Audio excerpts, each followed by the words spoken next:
Hey friends, it's Mr. Jim. Welcome back to Kids Animal Stories. If you love critters of all shapes and sizes, we need you on our Critter Protector team. Yes, we are a team of critter protectors with a mission to save the critters of the world and in our backyards. So click the link down in the show notes below with your parents and we will send you your Critter Protector badge in the mail. Well, today is a mystery episode. Listen to all the clues and try and figure out what critter this is. Are you guys ready? Me too, let's go!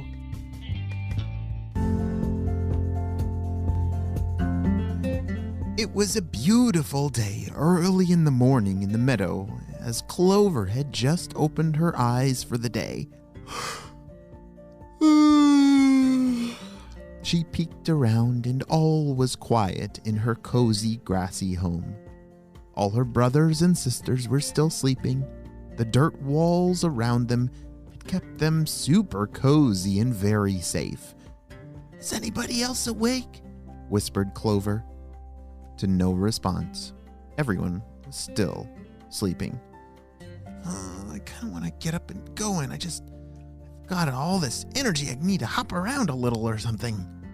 Clover wasn't tired anymore.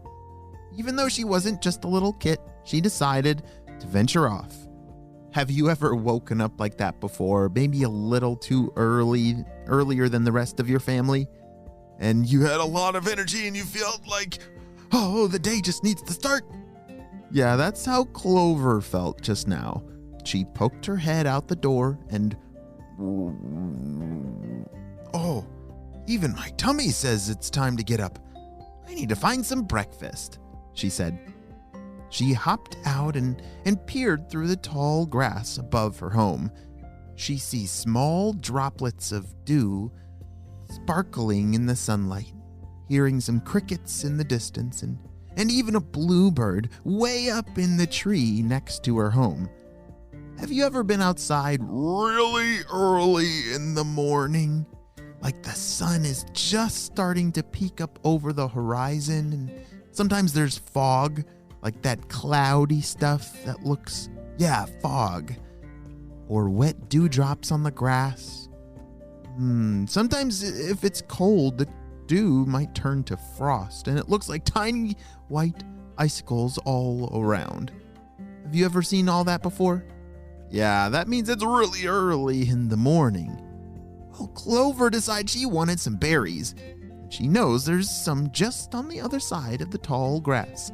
And if she hurries, she might just make it back before anyone else in her family even knows she's out. Do you think that sounds like a good idea for this little young critter? To go out all by her lonesome and... Yeah, I don't think that sounds like a good idea to go out this early in the morning all by herself. She wanders and very quickly her fur gets wet rubbing on the grass. Woo! Oh, whoa, that's some cold dew. Hopefully the sun comes and dries me soon. I definitely need to get warmed up as soon as possible, she thought to herself. As she hopped along a trail that she had hopped with her brothers and sisters 100 times, she came to a muddy, mucky puddle. All right, just gotta jump over this thing and then I'll be on my way, she thought to herself. 1, 2, 3. Ah, splat! Oh, her hind legs got splattered with mud.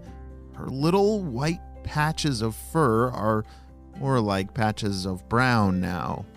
Ugh, that was disgusting, said Clover as she shook her big floppy ears. But then her tummy rumbled again, reminding her of why she went out in the first place. Oh yeah, I really need to get something to eat. I'm feeling very hungry. As she hopped along, she all of a sudden heard a sound in the grass. Ah! Clover screamed and then realized it was just another baby. This was a baby deer. Oh my, I'm so sorry to scare you. My name is Fiona. Why are you out here all alone? You're so small and too young like me, aren't you? Asked Fiona the fawn. Yeah, I was just hungry, so I I kind of left my family to go find something to eat. And what about you? Why are you out here all by yourself? Asked Clover.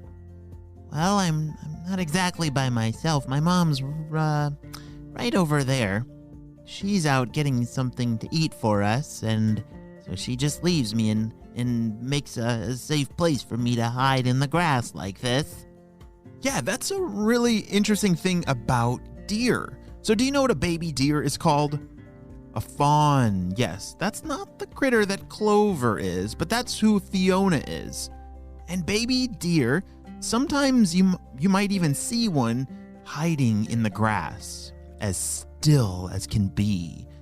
And you might wonder, oh my, it's all alone. Did it lose its family? Well, actually, deer, they often teach their baby fawns to hide in the grass while their mother goes and gets some food. So if you see a baby deer, those fawns, I bet its mother is very nearby. Yeah, it feels nice to know that my mom is close by because there's definitely predators out here, said Fiona. Predators? I kind of forgot about predators, said Clover.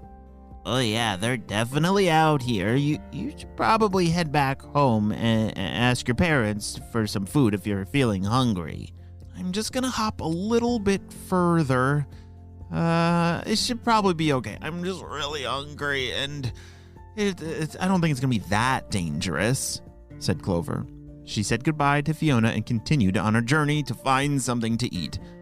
Along the way, she passed a bullfrog next to a tiny creek, who also has some important advice for her about being out here alone.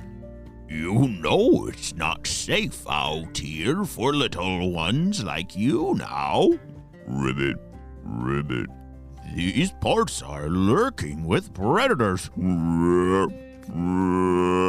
Unfortunately, Clover ignored another critter's advice. Both the fawn and the bullfrog had warned her that there's predators around here and she should turn home, but she chose not to listen, and I think she's about to regret that. Oh, wow. Those look like some delicious berries over there, said Clover. Just across the creek was some delicious blueberry bushes. And boy, did those look tasty. I think I can make that jump. I'm a pretty good jumper. I can totally make it, said Clover. 1, 2, 3, boing. She hopped right over the creek and scurried under the blueberry bushes. Oh, these are delicious. It was totally worth it.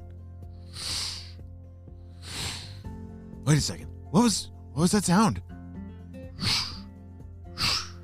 All of a sudden, out of nowhere, she started hearing something walking through the brush. She could hear the sticks cracking and the leaves shuffling. This definitely sounded big enough to be a predator, and she did not know what to do. Oh no! What in the world is going to happen with Clover? Is she going to be okay? Or did she make not a good choice in heading over there by herself? And, oh dear, we're going to have to wait and see what happens on the next episode of Kids Animal Stories. Hey friends, I need your help celebrating a birthday. Drumroll, please. Happy birthday, River, who's turning 6 years old. River loves skiing, riding his bike in our mountain town, and he loves Christmas and Santa Claus. Oh, and River's a super kind brother, friend, and son. Wow, River, I'm so glad we got to celebrate you and your big day on the show. Happy 6th birthday. Well, my critter protectors, I hope you all have a super duper day, and I'll see you next time. Bye.